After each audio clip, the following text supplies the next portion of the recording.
Bonjour et bienvenue si vous nous rejoignez pour suivre en direct depuis la place Saint-Pierre notre rendez-vous avec le Saint-Père pour la prière de l'Angelus. Alors avant de commencer cette prière de l'Angelus, cette rencontre, permettez-moi d'avoir une pensée pour les victimes de l'incendie survenu la nuit dernière, entre vendredi et samedi dernier, dans le 15e arrondissement. Eh bien, c'était l'immeuble juste en face de chez moi. Et donc les victimes, les blessés, c'était des gens que je côtoyais, que je voyais pratiquement tous les jours. J'ai vraiment beaucoup de mal à m'en remettre.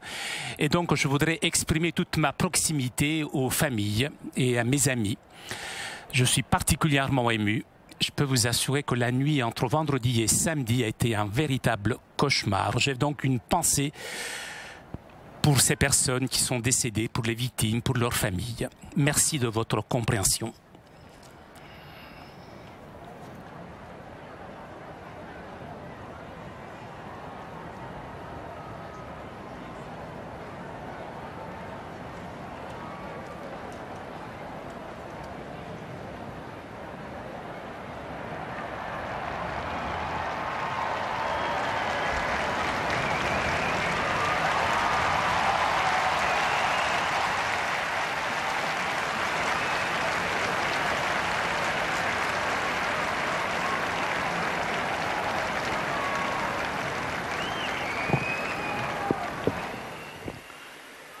Cari fratelli e sorelle, buongiorno.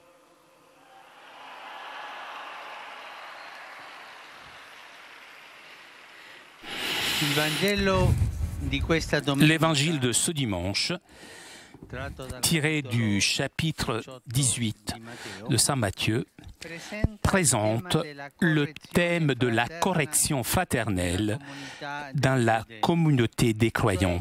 C'est-à-dire comment je dois corriger quelqu'un d'autre, un autre chrétien. Lorsque ce chrétien a fait quelque chose qui n'est pas très bon, Jésus nous enseigne que si mon frère chrétien pêche contre moi, je dois utiliser la charité envers lui.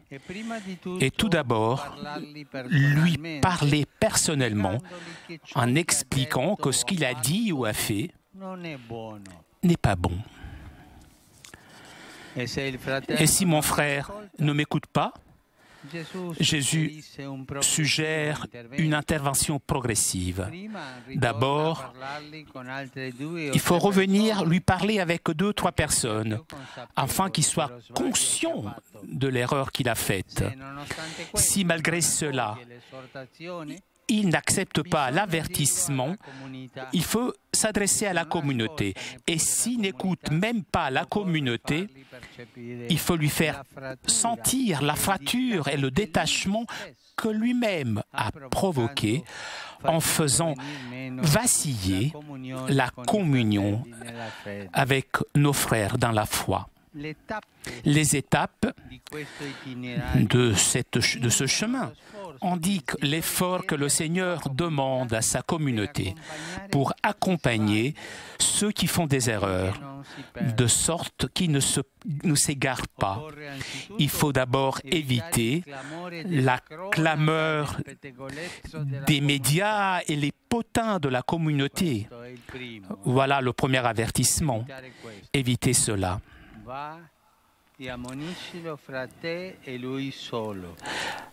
Va lui parler seul à seul.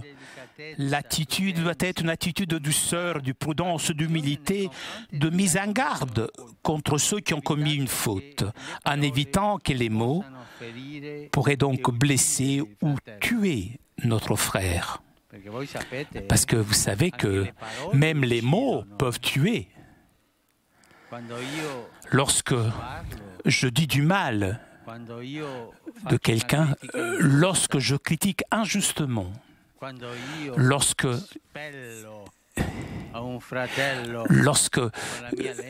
je dis du mal avec ma langue de mon frère, il peut le tuer. Même les mots, les paroles peuvent tuer. C'est sérieux. En même temps, cette discrétion de lui parler seul à seul a pour but de ne pas mortifier inutilement le pécheur. Si on parle tous les deux, personne n'est au courant et on arrête là. Et à la lumière de cette exigence, que l'on comprend également la série d'opérations qui viennent par la suite, qui comprend l'implication d'un certain nombre de témoins ou carrément de la communauté. Le but est d'aider cette personne à se rendre compte de ce qu'il a fait et que par sa faute, il a offensé non seulement un, mais tous. Mais nous aider aussi nous-mêmes à nous libérer de la colère ou de ressentiment qui font uniquement du mal, cette amertume du cœur et qui nous conduisent à insulter, à agresser. C'est laid de voir, de sortir de la bouche d'un chrétien des insultes ou une agression. C'est laid. Vous avez compris? Pas d'insultes. Insulter, ce n'est pas propre aux chrétiens. Insulter, ce n'est pas chrétien.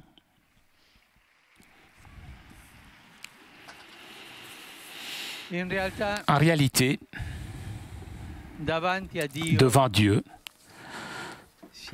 nous sommes tous des pécheurs ayant besoin d'être pardonnés. Jésus, en effet, nous a dit de ne pas juger. La correction fraternelle, c'est un aspect de l'amour et de la communion qui doivent régner dans la communauté chrétienne. C'est un service réciproque que nous pouvons et nous devons rendre les uns les autres. De corriger le frère, c'est un service.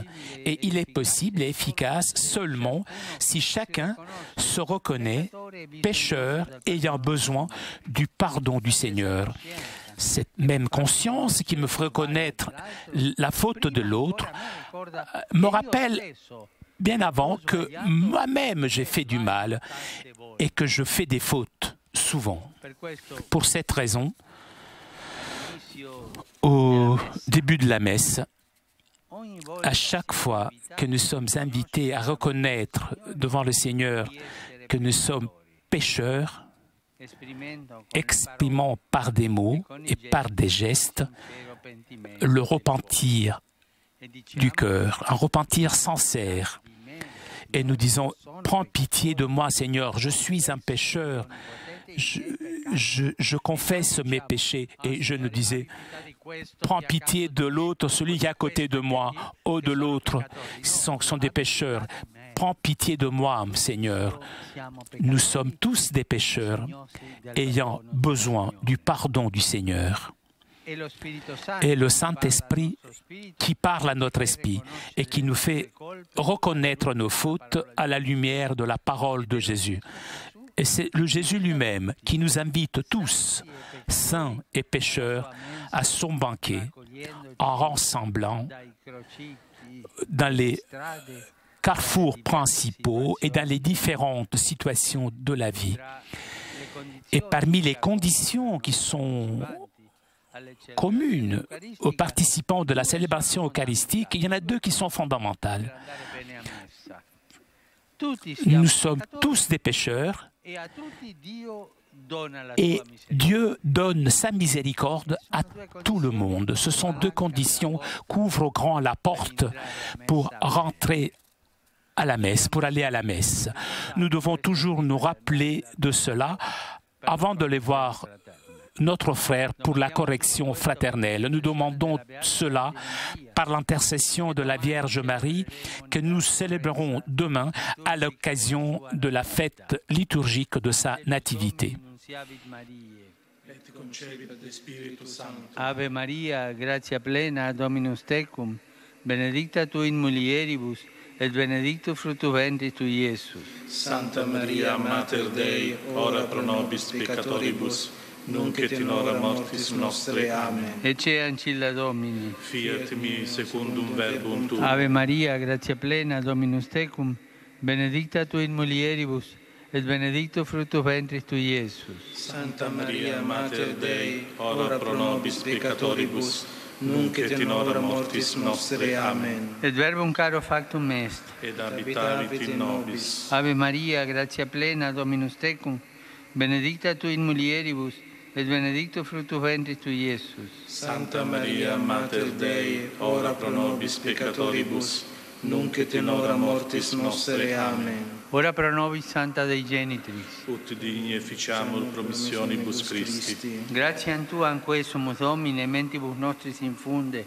ut che angelo nunziante Christi Filii Tui incarnationem coniovimus, per passionem meius et crucem, a resurrectionis gloriam perducamur, per eundem Christum Dominum nostrum. Amen. Gloria Patri et Filio et Spiritui Sancto. Sic ut erat in principio et nunc et semper, et in saecula saeculorum. Amen. Gloria Patri et Filio et Spiritui Sancto.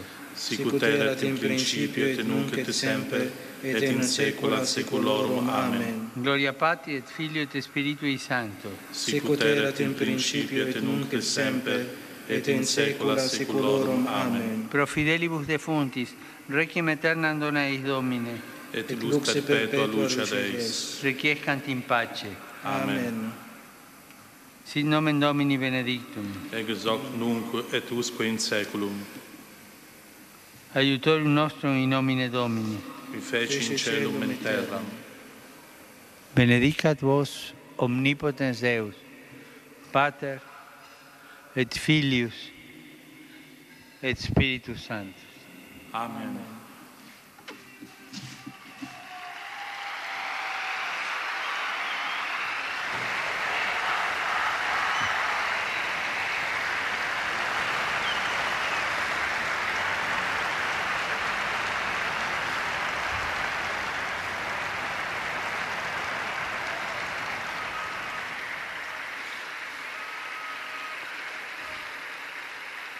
Cari fratelli e sorelle, in questi ultimi Ces derniers jours, sono stati compiuti passi des pas significatifs ont été réalisés dans la recherche d'une trêve dans les régions intéressées par le conflit en Ukraine orientale. Même ayant entendu ce matin des nouvelles peu réjouissantes, toutefois, je souhaite que ces pas puissent apporter un soulagement à la population et contribuer aux efforts pour une paix durable. Prions afin que dans la logique de la rencontre, le dialogue commencé puisse poursuivre et donner les fruits souhaités. Maria, Regina della Pace, prega per noi.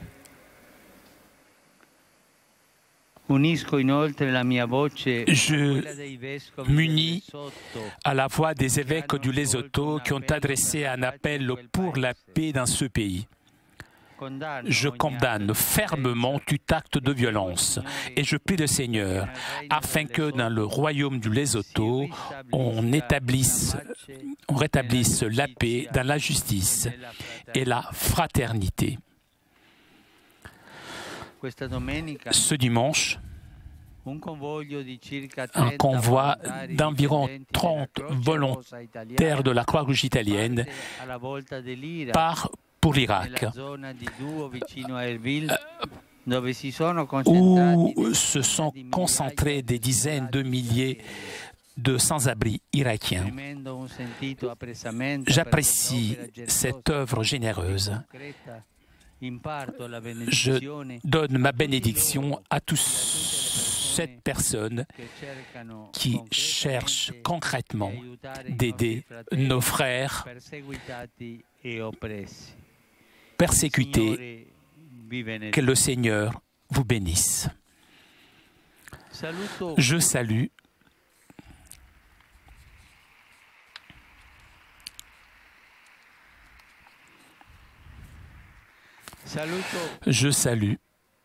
tous les pèlerins venus d'Italie et d'autres pays. Tout particulièrement, je salue le groupe des Brésiliens, les étudiants de l'école San Basilio Magno de Prešov en Slovaquie. Le Saint-Père salue donc d'autres fidèles venus de la péninsule italienne. Castiglione Fiorentino, Poggio-Rusco, Mantova, Albignasego, Padova, Molino di Altissimo, Vicenza, i ragazzi della Cresima di Matera, Valdagno e Vibo Valentia.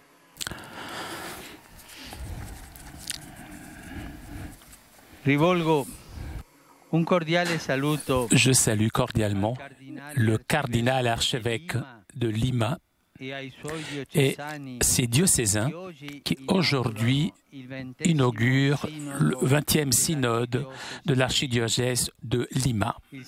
Que le Seigneur vous accompagne dans votre chemin de foi, de communauté.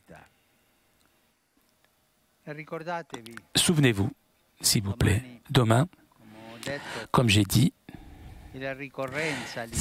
c'est la fête liturgique de la Nativité de la Vierge Marie. Ce serait en quelque sorte son anniversaire. Et qu'est-ce qu'on fait, l'autre maman fête son anniversaire? Eh bien, on lui dit bonjour. On lui souhaite un bon anniversaire. Souvenez-vous demain donc, bien tôt le matin, de vos lèvres, de votre cœur, saluez la Vierge Marie et dites-lui bon anniversaire et lui dire, récitez l'Ave Maria, un je te salue Marie qui vienne de notre cœur. Souvenez-vous de cela.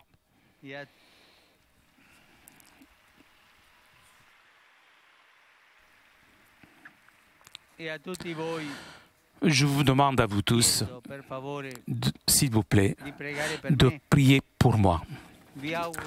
Je vous souhaite un bon dimanche et un bon déjeuner.